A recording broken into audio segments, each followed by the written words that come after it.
اعوذ باللہ من الشیطان الرجیم بسم اللہ الرحمن الرحیم الحمد للہ رب العالمین والصلاة والسلام علی سید الانبیاء والمرسلین وعلی اہل بیتہ الطیبین الطاہرین المعصومین ولعنۃ اللہ علی اعدائہم اجمعین من یوم عداوتہم الی قیام یوم الدین اما بعد قال رسول اللہ صلی اللہ علیہ وآلہ وسلم الصوم جنۃ من النار۔ آج کے اس درس میں ہم ان چیزوں کا ذکر کریں گے کہ جو روزہ کے لیے مکروہ ہیں، یا وہ چیزیں یا وہ کام جو روزہ دار کے لیے مکروہ ہیں، یا وہ کام یا وہ چیزیں جو روزہ کو مکروہ کر دیتی ہیں۔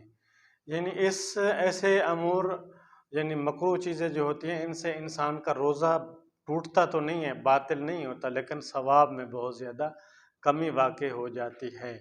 تو سامعین محترم، ایسے چیزوں پر خصوصی توجہ دینی چاہیے کہ انسان جو ہے وہ صبح سے لے کر اذان مغرب تک مشقت اٹھاتا ہے، روزے کی بھوک اور پیاس اور دوسری چیزوں کا خیال کرتا ہے، مشقت اٹھاتا ہے۔ تو بعض چیزیں ایسی ہوتی ہیں کہ جن کے کرنے سے روزے کا ثواب کم ہو جاتا ہے، جس سے انسان کا روزہ مکروہ ہو جاتا ہے، تو ایسا کام نہیں کرنا چاہیے۔ تو ان چیزوں کو ہم ذکر کریں گے کہ وہ کون سی چیزیں ہیں جو روزہ دار کے لیے مکروہ ہیں یا جن کی وجہ سے روزہ مکروہ ہوتا ہے۔ تو بعض چیزیں روزہ دار کے لیے مکروہ ہیں، ان میں سے بعض یہ ہیں جن کا ہم ذکر کر رہے ہیں۔ یہ کچھ چیزیں ہیں، انشاءاللہ ان کا تفصیل آپ کے سامنے بیان کر دیتا ہوں۔ نمبر 1، آنکھ میں دوائی ڈالنا اور سرما لگانا۔ کس صورت میں؟ جب کہ اس کا مزہ یا بو حلق میں پہنچ جائے تو اس صورت میں روزہ جو ہے، یہ چیز جو ہے روزہ کے لیے مکروہ ہے۔ نمبر 2، ہر ایسا کام انجام دینا جو کمزوری کا باعث بنتا ہو، مثلاً فسد کھلوانا اور حمام جانا۔ یہ مکروہات روزہ میں سے ہیں۔ فسد کھلوانا مثلاً یعنی گندا خون نکلوانا جس کو کہتے ہیں، یہ فسد نکلوانا شاید اس سے مراد یہی ہے، جس سے مثلا کوئی ایسا کام جس سے خون جو گندا خون ہے وہ باہر نکلے۔ اور حمام جانا، حمام جو ہے یہ جو عرب علاقے ہیں یا فارس کے علاقے ہیں، ان میں یہ اصطلاح ہے، وہ سمجھ سکتے ہیں کہ حمام جانے سے بھی جو ہے روزہ جو ہے وہ مکروہ ہوتا ہے، یہ چیز روزہ کے لیے مکروہ ہے۔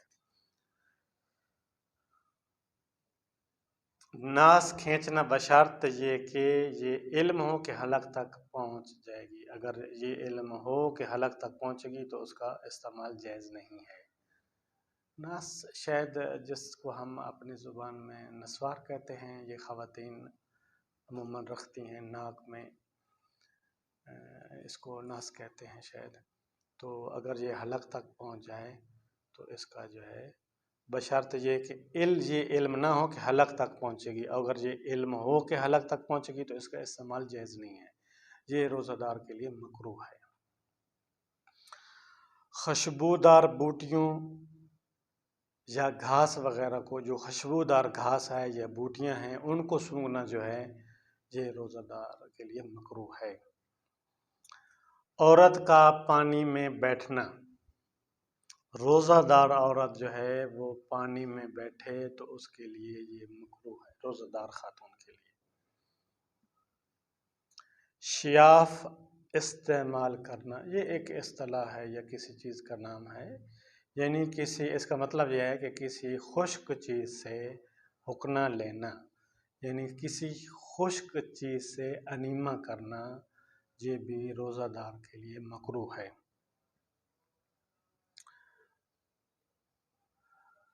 ساتویں چیز جو روزہ دار کے لیے مکروہ ہے یا روزے کے لیے مکروہ ہے، وہ یہ ہے کہ جو لباس روزہ دار نے پہن رکھا ہو اسے ترک کرنا، یہ بھی روزہ دار کے لیے مکروہ ہے۔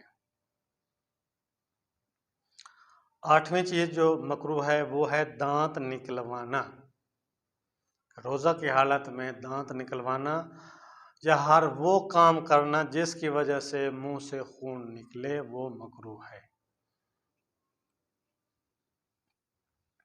نامی چیز جو روزہ کے دار کے لیے مکروہ ہے وہ یہ ہے کہ تر لکڑی سے مسواک کرنا۔